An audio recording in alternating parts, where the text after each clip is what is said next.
നിയമം ലംഘിച്ച് റോഡിൽ ഫ്ലക്സുകൾ വെക്കുന്നതിനെ വിമർശിച്ച് ഹൈക്കോടതി. ഉന്നത വ്യക്തികളുടെ ചിത്രങ്ങളുള്ള അനധികൃത ഫ്ലക്സുകളാണ് കൂടുതലെന്നും ജസ്റ്റിസ് ദേവൻ രാമചന്ദ്രൻ ചൂണ്ടിക്കാട്ടി.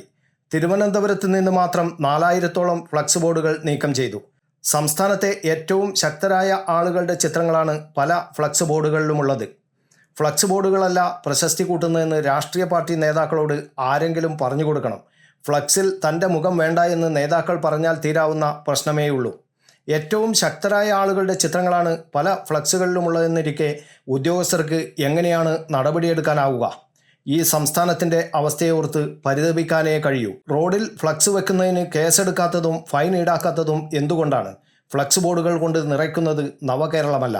ഈ കേരളത്തെ നവകേരളം എന്ന് പറയാൻ പാടില്ലെന്നേ തനിക്ക് പറയാനുള്ളൂവെന്നും കോടതി തുറന്നടിച്ചു. ഇലക്ഷൻ കമ്മീഷൻ എന്താണ് ചെയ്യുന്നതെന്നും ജസ്റ്റിസ് ദേവൻ രാമചന്ദ്രൻ ചോദിച്ചു. +2 മാർക്ക് കിട്ടിയവർ മുതൽ രാഷ്ട്രീയ പാർട്ടികളുടെ ഫ്ലക്സ് വരെ നാട്ടിലുണ്ട്. അനധികൃത ഫ്ലക്സ് ബോർഡുകൾ വേണ്ടെന്ന് സർക്കാരാണ് പറയേണ്ടത്.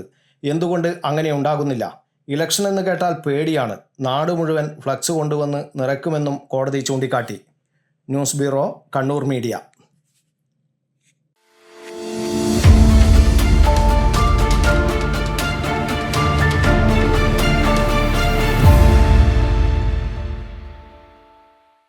കണ്ണങ്കണ്ടി നിങ്ങളുടെ ഗൃഹോപകരണ ഷോറൂം.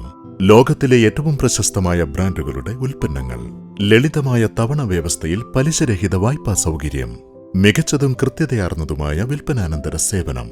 ഉള്ളതേ പറയൂ, നല്ലതേ നൽകൂ. കണ്ണങ്കണ്ടി.